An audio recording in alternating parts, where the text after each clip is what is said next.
Hi, ladies and gents. Hello. Hi. Thank you. Just to give you a little overview of what we're going to be doing, we're going to be bringing the panel up for a start for 15 minutes past 11. If you guys could take your seats now so we can all be ready, because then we'll get the most time out of it. There's going to be a 20-minute panel discussion and then 10 minutes of Q&A. In those 10 minutes, the organisers have asked if you could make sure that they're sort of open questions for the whole panel and not just directed at sort of at Greta the whole time, because they're all here to talk and they'd all appreciate that a great deal, so thank you. At the end of it, there'll be like a photo opportunity, so any pictures you need to take, they'll be sort of standing. Whilst it's going on, if anyone's got any flashes, please turn them off. You know, there should hopefully be ample lighting. And then when the session's finished, please can we just let them go and leave in sort of relative peace. And so, you know, hopefully you'll get your questions in. Don't mob them on exit, please. Stay in your seats if you can. Thank you all for coming today. We'll bring them up. But yeah, if you could get seated, if you're going to seat, just to clear the way, make it easy for us. So thank you. See you all in a bit.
3, 4, 5.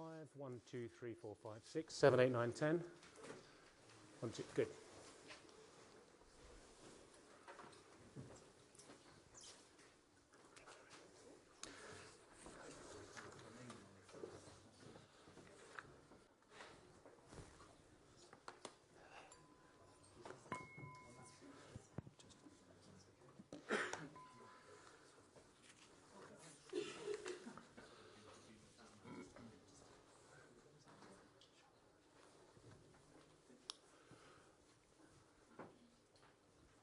Right, ladies and gentlemen, what a rare privilege we have before us now as well. We are going to have a debate with your questions. We're going to go about 30, possibly 40 minutes, depending on how we go and depending on how the conversation goes. And the conversation here with this amazing panel is treating the climate crisis like a crisis. This is going to be a conversation on rapidly accelerating the energy transition as well. The topics covered will include the fact that the climate crisis remains at the heart of global attention, and it must not slip down the ranking in terms of top priorities. And I can tell you already, ladies and gentlemen, that that is going to come up straight away, because in the rarefied halls of the World Economic Forum, there is a danger, there is a concern that the climate crisis is slipping down the agenda. We're going to talk about 1.5 degrees. Is it dead? The pathway is narrow but still achievable. I think everybody on this panel still believes that as well. Clean energy transition is at a turning point. It is happening, but it's not fast enough, according to many, many people. Again, I think what you're going to find today is there's a lot of accord between what the IEA is saying, which, let me remind you, represents the OECD nations, represents the consuming nations on energy products, and a lot more than that as well. And there is an urgent need to scale up actions and investments. Advanced economies especially need to do more. I already know what this panel thinks about the COP process. So should you, if you've been paying attention. I'll tell you who's here. What an amazing meeting of minds. Dr. Fatih Birol is someone I've known for many years, and I've had the privilege of a lot of private conversations with and a lot of public conversations with as well. He, of course, is Executive Director of the International Energy Agency. Vanessa Nakate is a Ugandan climate justice activist, UNICEF Goodwill Ambassador. It's lovely to see you today. Luisa Neubauer is a climate activist. Hello, Luisa. And founder of Fridays for Future Germany. We also have Helena Gualinga, who is an Ecuadorian environmentalist and human rights activist. It's lovely to see you. And Greta Thunberg, who is a Swedish climate justice activist. One or two of you may well know the ladies here as well. So there are a lot of questions. You've got a lot of questions as well. But I'm just going to start off with a very open question to the people here today. And I'm going to start off, and I'll just go from my immediate right, and I'll work all the way down to Dr. Birol at the end. Greta Thunberg, I'm just going to ask you what your message is for the World Economic Forum here today. And it's very nice to see you. Thank you very much indeed for joining us today. Thank you for being here, and thank you for, so we are right now in Davos, where basically the people who are mostly fueling the destruction of the planet, the people who are at the very core of the climate crisis, the people who are investing in fossil fuels, etc., and yet somehow these are the people that we seem to rely on solving our problems, where they have proven time and time again that they are not prioritizing that. They are prioritizing self-greed, corporate greed, and short-term economic profits above people and above planet. And we seem to be listening to them rather than the people who are actually affected by the climate crisis, the people who are living on the front lines, and that kind of tells us the situation, how absurd this is. But the people who we really should be listening to are not here. Instead, we are bombarded with messages from people who are basically the people who are causing this crisis. Thank you, Vanessa. Well, for me, coming here, I didn't know exactly what my message would be, because what haven't we said and what haven't we done? What haven't we, communicated enough? The climate crisis is evident in the areas that are most impacted. Most cases, these areas are least responsible for the crisis, where people are stretching their livelihoods, people are trying to survive, clinging to their lives and just trying to make it for another day, to make it for another week, to make it for another hour, another minute. So for me, my message is the climate crisis goes beyond statistics and data points. It's about the people. And very so often in this place, there is a disconnection between, what is being discussed and what is happening on the ground. There is a mismatch between how people understand, the urgency of the crisis here and what is happening in places like Turkana, one of the regions that is being impacted by the drought in the Horn of Africa, which I was able to visit last year. And I met different mothers, different children that are suffering from severe acute malnutrition. And it is devastating to continue to see what the climate crisis is doing to communities and doing to children and different mothers across the world. And one specific child that stood out for me is a child that I met with his grandmother in a hospital where cases of severe acute malnutrition are referred for treatment. And I remember meeting the grandmother and her explaining how, it took them long to find the treatment.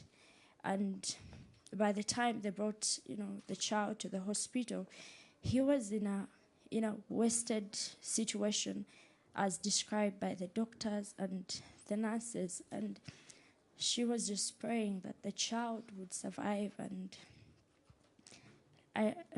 a few hours later, we learned that this child had passed away. And this could have been our preventable death and a preventable crisis. So I feel frustrated too. I don't know what else to say, because the urgency of the crisis is evident and people are dying, and it's like our leaders are playing games and they don't see the challenge that is happening. I am frustrated and I'm so hurt by what is happening and the inaction. Why is it so hard for people to understand the urgency of what is happening? We could save very many lives because so many people are stretching to try and survive the next minute, the next hour, the next week, the next day. And here the discussions are on growth, development. Why don't we slow down a bit and talk about lives and people? It's just frustrating. Vanessa, thank you very much indeed for that. Helena. I come from an indigenous community in the Amazon rainforest, and for decades we've seen how our forest has been cut down, again in the name of development, for oil exploration, for extractivism. The same industry that has caused the climate crisis is also destroying our territories. And while they're at it, they're also committing human rights violations. We don't see the sense of urgency reflected in action. Indigenous communities, indigenous peoples, youth, scientists, we've all been pointing towards a direction where the oil industry they're not going there. They're not going there. The world leaders are not going there. And something that Vanessa said, like, we're frustrated, but what else can we do? We've said everything, we've done everything we can, and still we're going into this really dangerous direction. We're taking a really dangerous path, and we're already seeing how people are suffering on the ground. We see that every day in our lives, and it's. It's completely insane that we are allowing this. And we have people here in Davos that are enabling that through government, through investing in fossil fuel. And at some point, there needs to be a stop. This is criminal. This is criminal behavior, and it should be judged as so as well. Luisa. Yes, I'm a climate justice activist from Germany, and I spent the last week with Greta and many others defending livelihoods against coal diggers in the Rhineland in Germany, which is the largest single source of CO2 of the whole of Europe. And many people then said, oh, it's an interesting change of scenery coming from the mud in Lützerath to Davos, whereas we walked through the dirty mud in Lützerath, and now we in Davos witnessing dirty deals being made, so I'm not sure how much of a change that actually is. Chancellor Scholz yesterday said that the future belongs to renewables, and I think there's one part of the sentence that he left out, which is the future does not belong to the fossil fuels. And if we look at the business plans, however, of the big fossil fuel industries worldwide, 96% of oil and gas industry plan to expand, even though we know that the science is very clear, the numbers are very clear, there cannot be any fossil fuel expansion happening everywhere. Yet the business plans and the investments plans, they tell a different story. And what does it mean? What kind of message is coming from that? And the message is, I think, quite clear. The future will not belong to the fossil fuel industries, but they won't lead into that future themselves. As long as fossil fuels get to make the rules of the end of the fossil fuel era, there will not be an end of the fossil fuel era. Someone will have to draw the lines. Someone will have to say enough is enough and end the destruction. And that end, and I think we can be certain here, will not come from the industries themselves. And it will not come from slow plans to transition to somewhere. Right now, we see that across the world, an expansion and an intention is being planned when it comes to fossil fuels. So as long as fossil fuel industries are planning to expand, someone else will have to say no to that. That's where we're turning to the IEA, that's where we're turning to governments worldwide, that's why we're going to the streets. And we also know that as long as investors like BlackRock, like Deutsche Bank, like Qatar, who are the lead investors of RWE, who we fought against last week, as long as they plan to invest in new fossil fuels, they are on the wrong side here. And maybe they don't want to know that, but we can be very certain about that, and we're not going to shy away from spreading that message. Thank you, Luisa. Look, one thing that's very clear is that seeing four very powerful activists here on the outside of WEF is very interesting. But in terms of bringing the dialogue with powerful institutions such as the IEA, I think it is absolutely fabulous that A, the four of you are here, but B, that Fatih, you have come as well, because not only are you here, and I think it's great that you are, but you've also got a view to what's going on in there. Now, the ladies have already said that there is inaction going on inside the halls of the Congress. They have already said that there is no sense of action despite the words, despite we've just had COP27. I was at COP26, so we're at COP21, 15. How different is what you're hearing here to the sense of urgency in there, Fatih? Thanks, Steve. First of all, many thanks for the invitation. I think me being here is already a very important signal that I wanted to give the world. But may I first things first, may I first thank Greta. Vanessa, dear Vanessa, thank you very much. Helena and Luisa, thank you very much what you have been doing. Steve, my message is the following. Energy is responsible about 80% of the emissions causing climate change. Okay? If we are not able to transform the energy sector, we have no chance whatsoever to reach our climate targets. So we have to transform the energy sector, making it clean, making it secure.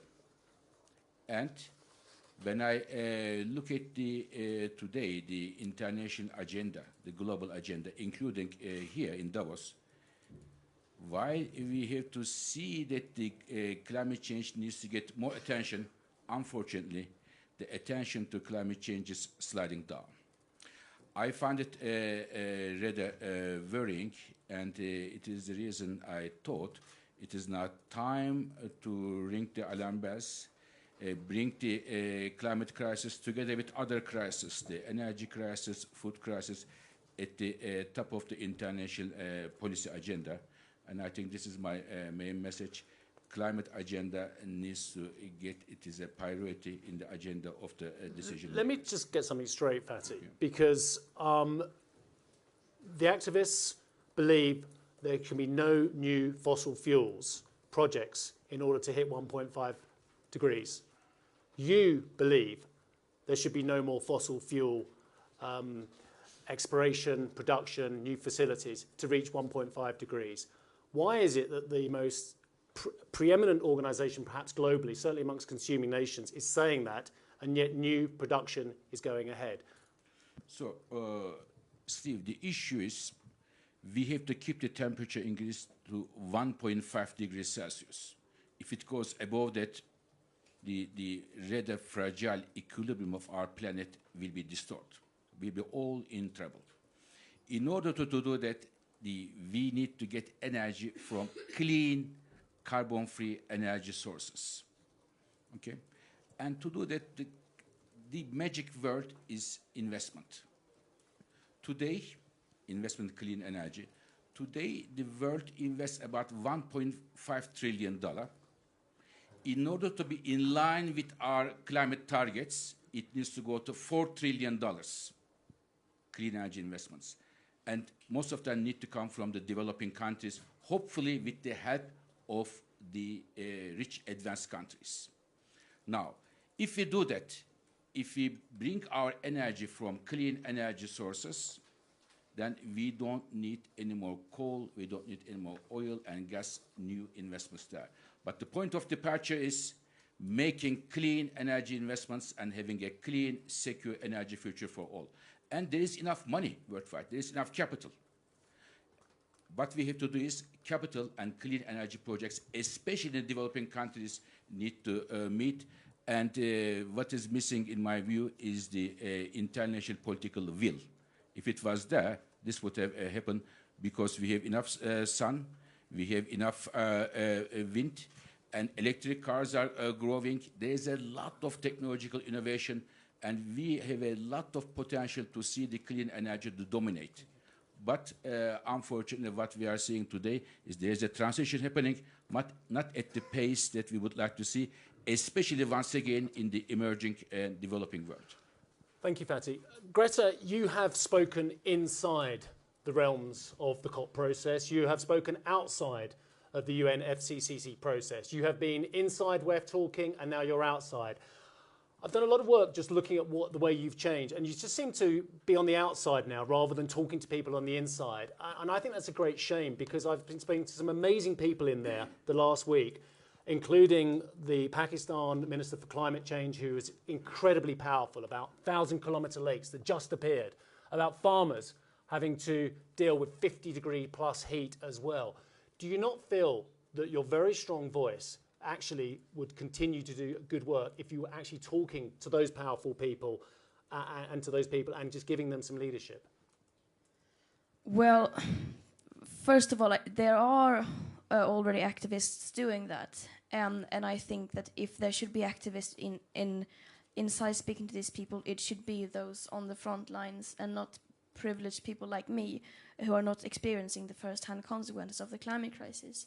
But then again, I think that right now the changes that we need are not very likely to come from the inside. Rather, I believe they will come from the bottom up, so to speak, because without public pressure, without massive public pressure from the outside, at least in my experience, these people are going to go as far as they possibly can. As long as they can get away with it, they will continue to invest in fossil fuels. They will continue to throw people under the bus for their own gain. So I believe that the changes we need right now needs to happen on the outside. We need to build and create a critical mass of people who demand change, who demand justice. And of course, we could do that also from the inside, but yeah. I mean, Helena, Ecuador is suffering its own concerns and deforestation and oil groups and gas groups and what have you. Just tell us again where you see the campaign going forward, because I think many of us feel that we have to be pragmatic in terms of working with and understanding the pressure from the outside as well. How do you see the campaign going forward from here? I completely agree with Greta that we need to build massive movement of people that are demanding change and that are demanding justice. And when we are talking about the energy transition, when we're talking about the green transition, we also need to make sure that that is just. And I think that's really, really important, that we have voices from the places that are being affected both by climate change, but also by the place what the energy transition would mean for communities on the ground, vulnerable communities, and I think that perspective really needs to be taken into account by the private sector, and it's a perspective that cannot be left out, because if we do that, we're leaving out people again, just like we've done during the entire climate crisis, and I would like to. Together with Greta, Vanessa, Luisa, and I, we've created a cease and desist letter to oil CEOs, urging the oil CEOs to phase out from new fossil fuel. We know that they knew. There's a report that's come out saying that they knew way before us what they were doing when they were exploring for oil. They knew what the consequences would be of CO2 gas emissions. They knew the irreversible consequences, the huge impact it would have on people's livelihood, the huge impact it would have on the environment. We launched this a couple of days ago, and we're almost reaching 900,000 signatures, which really shows the commitment of youth, what really shows the commitment of civil society and people, and the change that we are demanding. And this is a message to these CEOs and decision makers of how urgently we want and we need change. And we are very happy to see that this message is in fact in line with what the IEA says very clearly, that there cannot be any fossil fuel expansion happening anywhere. Fossil fuel industries had 40 years time to prove that they're up to anything good. They clearly failed. And so the message is very clear, and this is not just clear to us activists, it is clear to people everywhere, especially those fighting at the front line. So we are very happy for you to be here today, and we would very much invite you to carry on this message with us, Mr. Birol. So we already have our open letter on 18th of May 2021, when we made the clean transformation of the global energy sector, net zero 2050. We made our report. So we are very happy to see that there will be a big increase, hopefully, for clean energy investments, not fossil investments, so that we can both have energy, because energy is a good thing. What is better is the emissions. So we'll have both energy, and we are going to reduce the emissions and their impact on the climate. So I am very happy that our activist colleagues here are pushing this agenda forward. Luisa, let me just come back to you, and a little gentle pushback as well, because I understand what's been going on at Gualinga, and I understand why you were there as well. But when you look at the longer message from Herr Scholz, he said the following: we aim to be 100% energy from renewable sources by 2035. Wind and solar to reach 80% by 2030. Germany will be climate neutral by 2045. This is a good progression. This is a good result in many ways. There are other crises going on in the world. The catchphrase here, and they love a catchphrase here at WEF, is polycrisis. Keeping the lights on in Europe, fighting against the Russians in Ukraine as well. This has created new dynamics and other crises. And I understand what all of you are saying, including Fatih, about climate initiatives slipping down the agenda, but actually the short-term remedies to actually keeping the lights on in Europe, action had to be made. And I know you're going to push back at me there. Excellent question. Well, what we see since really the climate movement started really emerging in a different scale across the globe, there has been a response by leaders, and that was a friendly message to the PR departments for more green headlines. And so we are well aware that leaders across the world, and also Mr. Scholz, they know their vocabulary, and they know, where something net zero has to happen and something green has to, be put out. But we don't say listen to the science for a joke. We say, and I think that is clear to people across the world, what effectively counts is the numbers. It's a science. And when we look at what is behind all those big promises, in many cases, and that is the case in Germany, what we see is a public breakup with the Paris Agreement that is being performed. And when I look at countries like Germany, we are on the top 5 of global, of the top polluters worldwide. There are few countries that are as responsible as Germany and the G7, of course. Who would we turn to if it comes to sticking to pledges made in Paris? Who other countries are we expect to provide the finance, to provide the industrial transformation, if not those countries, if they don't, start to deliver? And so, luckily enough, the science is clear, the numbers is clear, and we don't have to be fooled anymore. And people are rising up everywhere.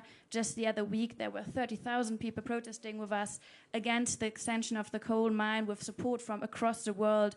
And we're really seeing that the PR strategy that hoped you could just market away the climate crisis is not working out, whereas the people are there and they are willing to tell the truth. Steve, can I say something here? I think we can have some, when we look at the energy world today, we can have some slight optimism, legitimate optimism here. Because last year, 2022, the amount of renewable capacity coming to markets was the record high. We have never seen so much renewables coming around the world. Very good. The efficiency improvements, very strong, and a lot of clean energy technologies are growing. The issue is there are two issues here. One, they are not growing fast enough they should be to be in line with 1.5.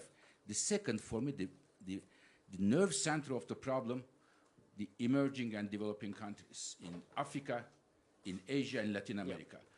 There is, I think, a moral responsibility of the advanced economies to support the clean energy transition in the emerging world. This is key, in my view. I absolutely agree. And I want to ask Vanessa and Greta a question on this, different questions. Vanessa, one of the key parts of the UN FCC process and COP27 has been that actually financing for developing nations is being seen as absolutely key to the success. We can't just have the rich West finding renewables if there isn't support for the developing nations. Are you seeing any evidence of that on your travels and of course, your heartbreaking experiences?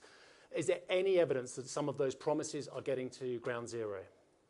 Well, I can speak from the most recently established Loss and Damage Fund at COP27. It was established, but it's still an empty bucket with no money at all.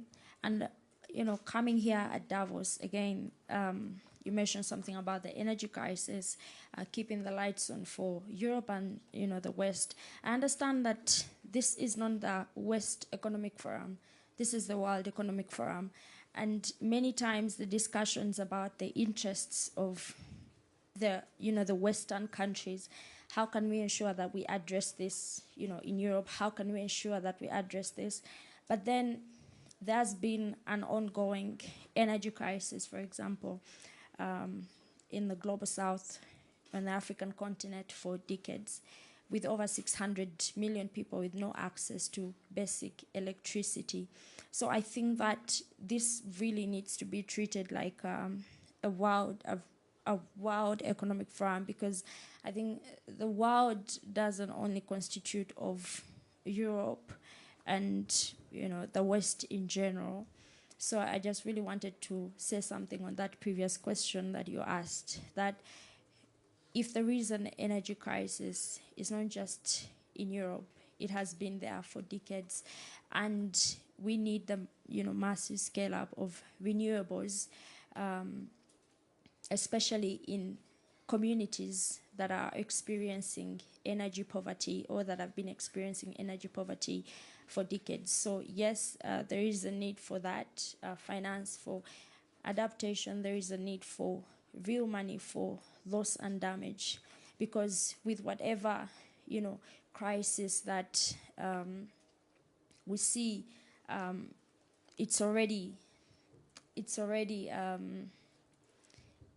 multiple in the countries, for example, in the global south, and even the discussions of 1.5, as the ultimate space of survival, but at 1.2 degrees, it's already a living hell for so many communities across, the African continent, across the global south.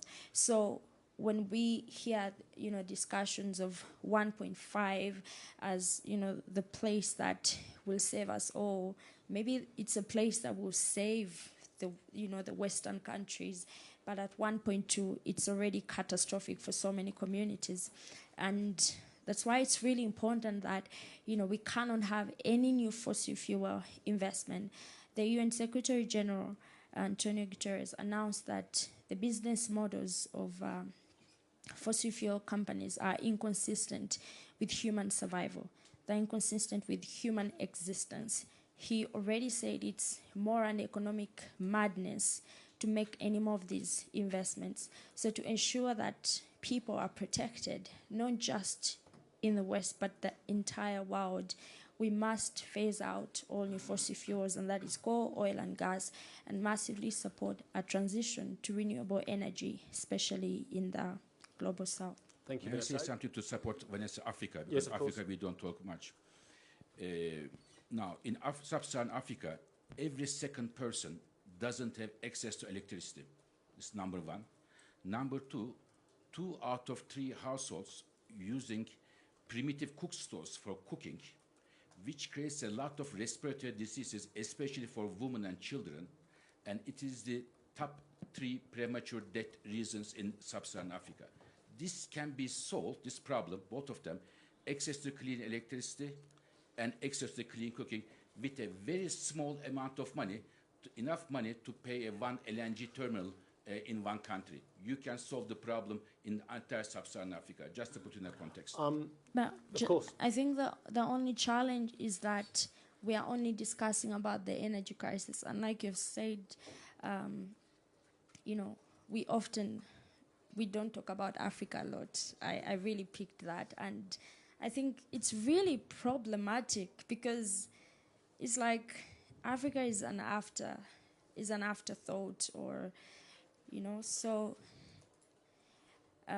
we're busy focusing on privileged countries while leaving out communities that have been suffering for decades. The world doesn't revolve only around the West.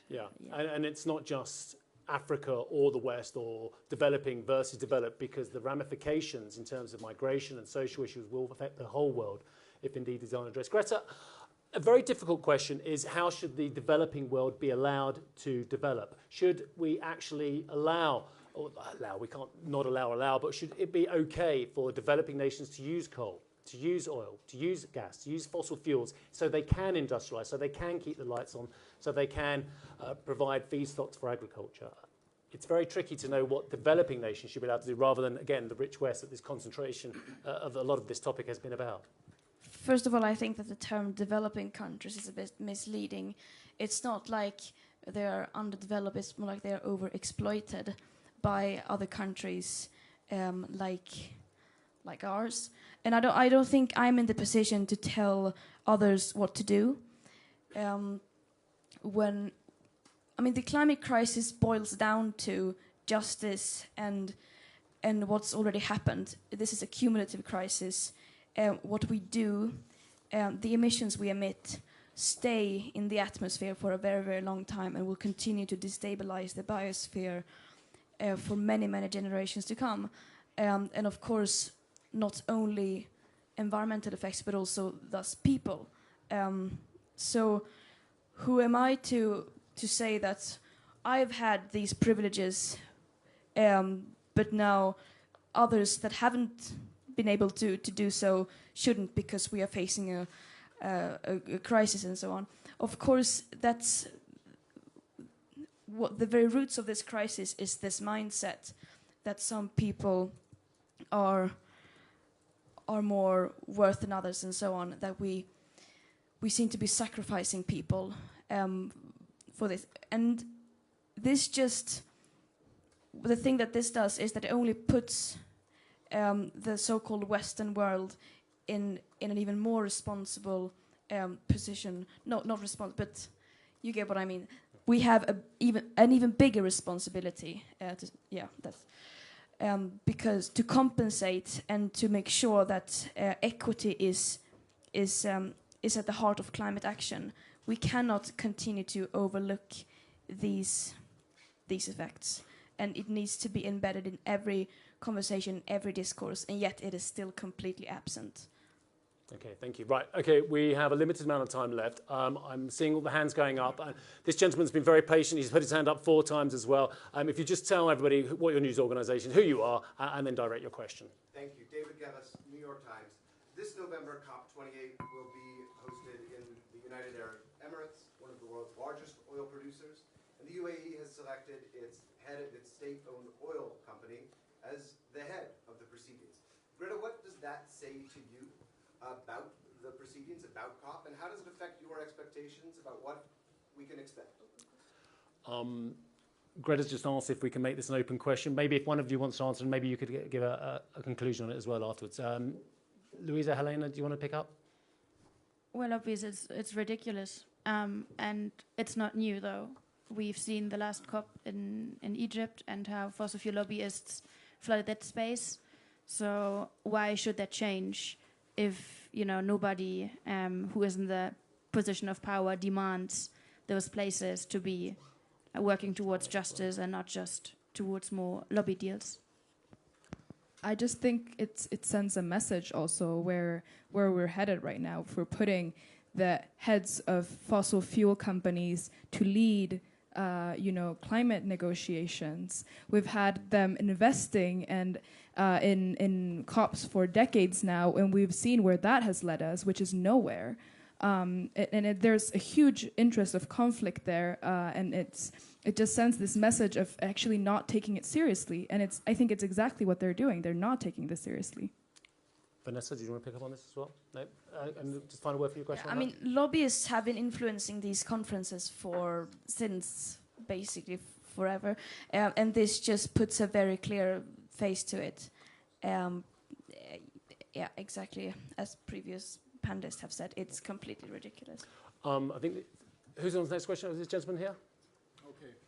My name is Hannes Koch, Tageszeitung Taz, Berlin. Mr. Birol, Germany's Chancellor Olaf Scholz is in favor of exploiting new gas resources off the coast of Senegal, West Africa, and he argues these gas resources would be a bridge for developing countries to get rid of coal power plants.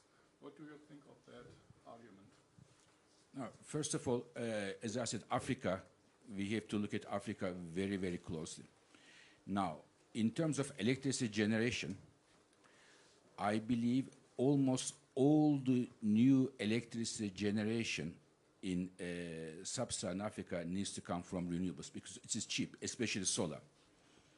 Let me give you one statistics which I find very disturbing. As I said today, in sub-Saharan Africa, 1 out of 2 people have no electricity, number 1. Number 2, sub-Saharan Africa has 40% of the global solar radiation, very rich.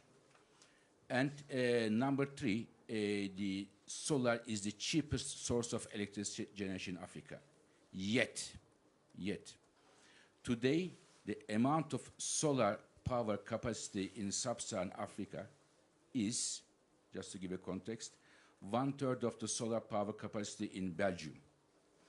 Think of the map, global map. How big is sub-Saharan Africa, how many people live there, and how big is Belgium? So from that point of view, there is a huge potential for electricity generation in sub-Saharan Africa. Having said that, there are some applications, because the energy you don't need only for electricity generation, you need for other things. Food processing, desalination of water. For these things, you may need fuels which can create high temperature heat. And here you can use gas. And here I would like to say that Africa's share in global emissions is 3% today. Even if, I don't think that it will happen, but even if Africa would develop all these natural gas resources, it will only go to 3.4%. So from that point of view, I would be very careful to put Africa in a different context than other countries. You can't compare Africa with other countries here. Thank you. Let's get a question from this lady over here. Hi, Brian from ITV News. This is for Dr. Birol. We know that banks, despite their net zero pledges, continue to fund new oil and gas extraction. What's the IEA's view on this? Is it problematic? So, it is their money, first of all. It is not IEA's money. But I think I see three risks there. And because banks and others are saying they are putting this because of the energy crisis we are in. The first risk is if you today decide, even decide today, to build a new oil field, the first oil will come to the market in 6-7 years of time. It will not come tomorrow. There is a delay here. It will not be immediately ready. This is number one. Number two, I am not sure. 7 years of time, the global oil demand will still increase and we will need more oil in the future because the electric cars are growing very strongly. There will not be demand, so there may be a business risk for those banks. This is the second point. And the third point is it is a climate risk. From this 3 point of view, the timing doesn't justify this energy crisis doesn't justify this 7 years. This is a business risk.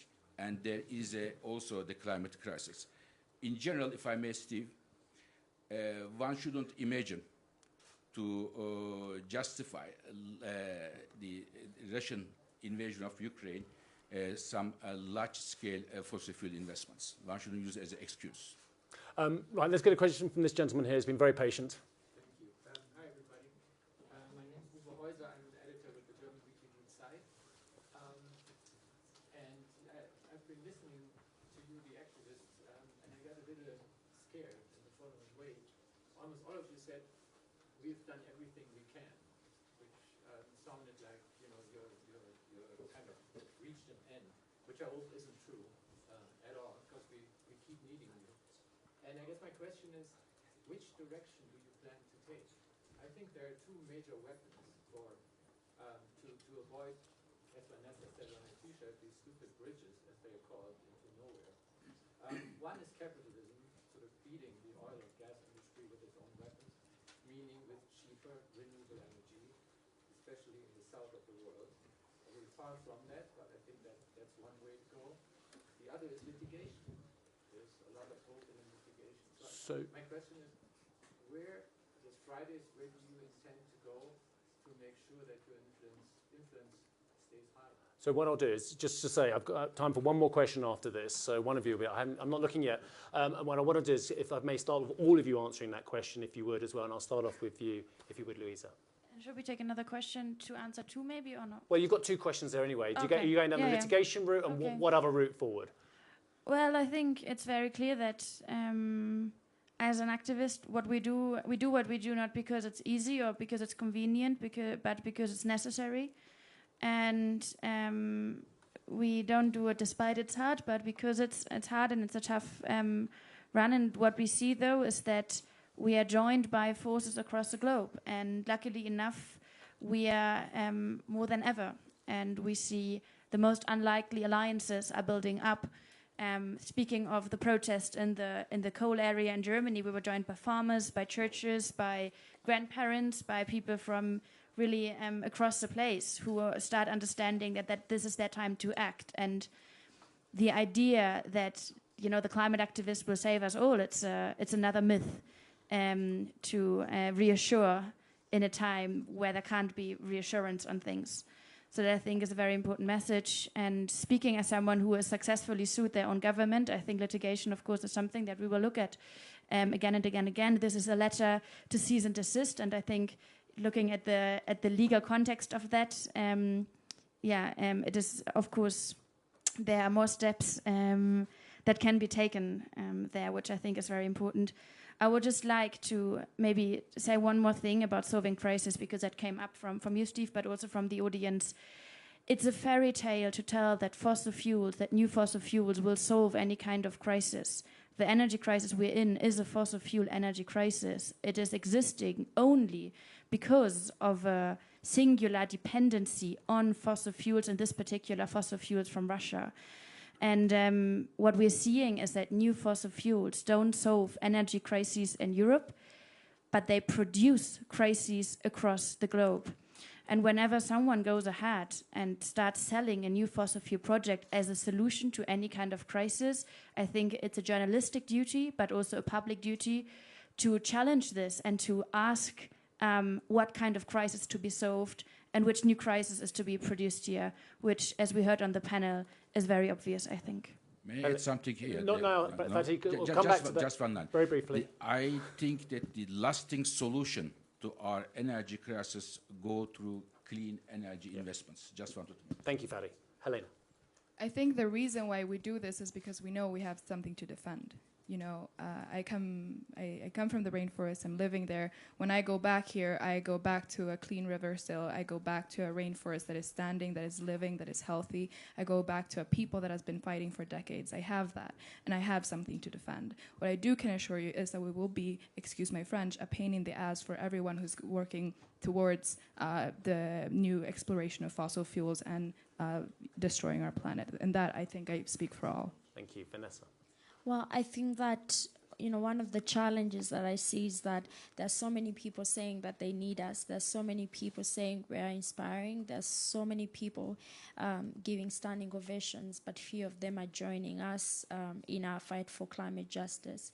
So I think that as we move forward, our activists are expected to be strong and all that, but it can be frustrating.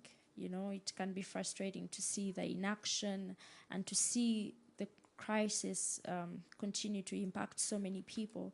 So I think we need to move from a place of being told that we are needed to people joining us and working with us in, whatever space that you're in, if it's in the law, if it's in the schools, if it's in media, whatever thing that you can do, like play a part in our fight for, climate justice.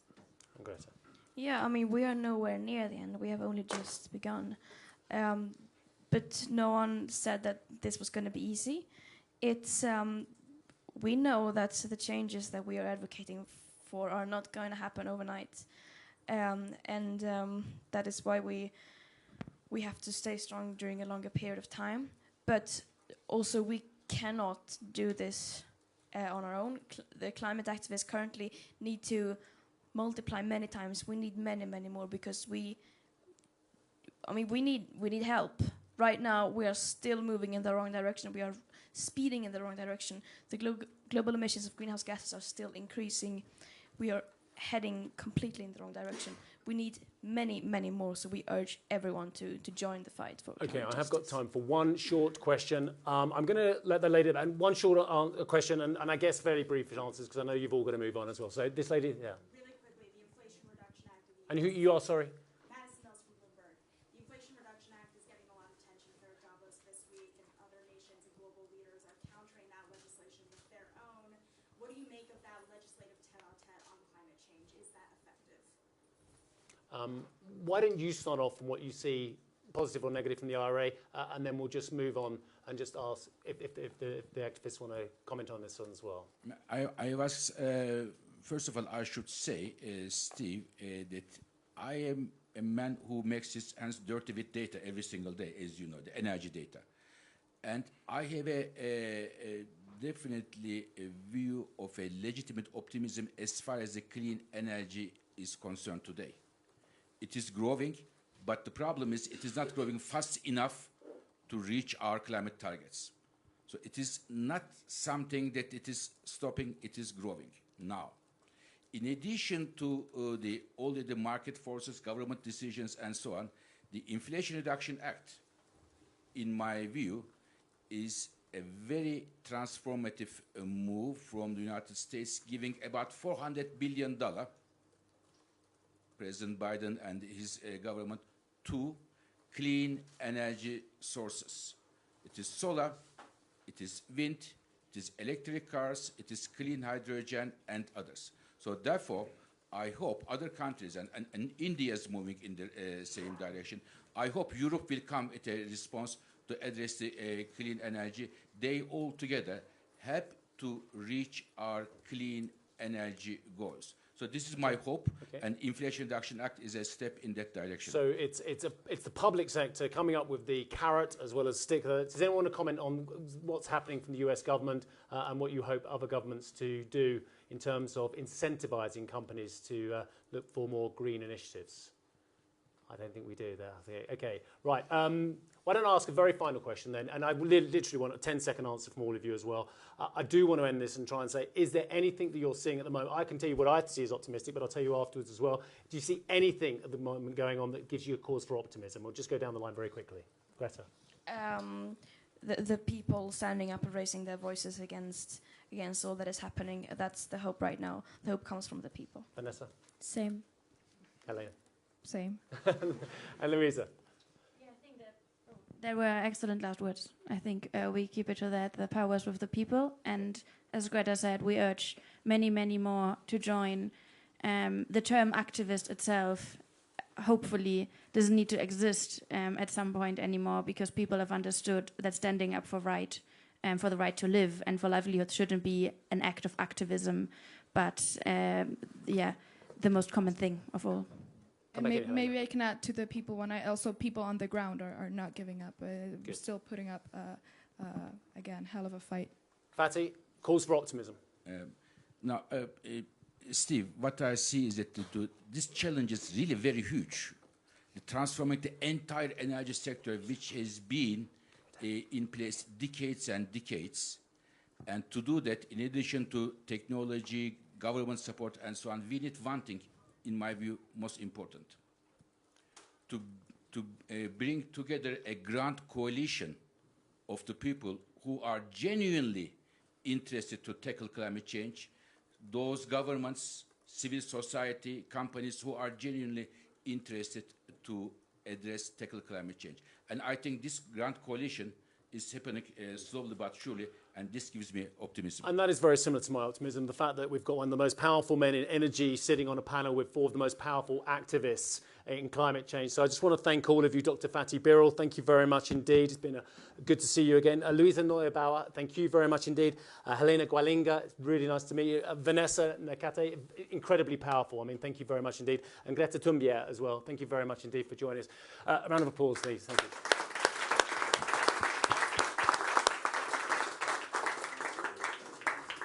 Is that okay? You okay? Good. Oh. All right, folks. Thanks very much for your time and your patience and your respect and silence. If you could, we're going to do a quick photo with the panel, and then we're going to let them go. As I asked them previously, if you just let them get out of the room and let them go downstairs, and you can catch them on down the way. So we'll do a quick photo now. Thank you.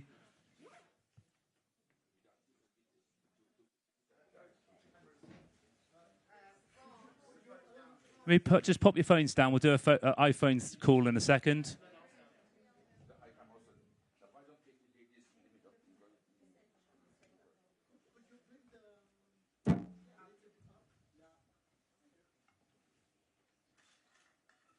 Keep your iPhone down, please.